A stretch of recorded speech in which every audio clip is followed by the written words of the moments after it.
The podcaster Joe Rogan's arguably one of the most important media figures in the Western world. His interview with and endorsement of President Trump during the election campaign was hugely influential.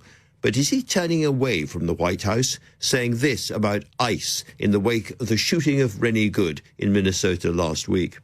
And then I can also see the point of view of the people that say, yeah, but you don't want militarized people in the streets just roaming around, snatching people up, many of which turn out to actually be U.S. citizens that just don't have their papers on them. Are we really going to be the Gestapo? Where's your papers? Is that what we've come to?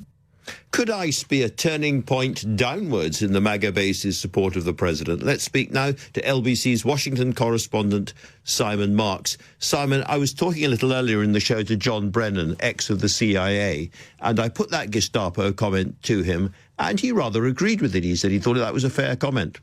Well, I think it is increasingly a fair comment, Andrew. I mean, it's difficult to portray what ICE agents, the masked thugs of President Trump's government, are doing on the streets in any other way. I mean, even in the aftermath of last week's shooting of Renee Nicole Good, we've seen them engage in unbelievably heavy-handed tactics that has clearly led Joe Rogan to conclude that what he's witnessing on the streets of America is fundamentally un-American behaviour. And to put his comments into context, before he said there that he was worried that we were seeing Gestapo-style tactics, he said he had sympathy for the idea of deporting people who are illegally present in the United States. He doesn't take issue, per se, with the Trump administration's focus on the need to crack down on illegal immigration. He takes issue, as so many Americans do, with the manner in which it is being carried out. But what we're seeing from the administration is doubling down. Last night, the president's deputy White House chief of staff, Stephen Miller, went on television and issued a direct instruction to ICE agents telling them, you have immunity to perform your duties, and no one, no city official, no state official, no illegal alien, no leftist agitator or domestic insurrectionist can prevent you from fulfilling your legal obligations and duties. The message that's going out to these ICE agents is, you can do whatever you like.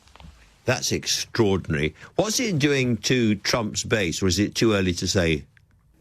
Look, I think Trump's base are solidly behind the concept of mass deportations. They don't take issue with that. And indeed, the White House makes the point that President Trump was elected on a platform of doing what he's doing. I think there will be some, like Joe Rogan, who recoil from the images that we're seeing and wondering why this has to be so profoundly brutal in its tactics. But for the most part, they're solidly behind the concept of mass deportations.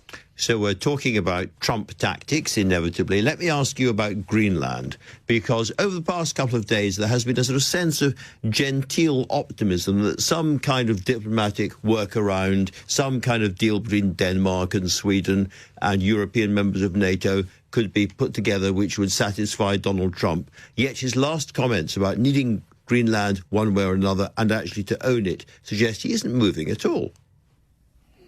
No, not moving in the slightest, and indeed trying to seed the clouds before an all-important meeting between the Danish foreign minister, the Greenlandic foreign minister, and Vice President Vance and Marco Rubio, which took place at the White House this morning. It's just wrapped up. The two foreign ministers are addressing reporters now. I know the Danish foreign minister has emphasized once again that from Copenhagen's perspective, the United States already has broad latitude to expand its presence in Greenland without owning it, but that is not enough for President Trump. Simon Marks, the most fluent correspondent in the United States, thank you very, very much indeed for that.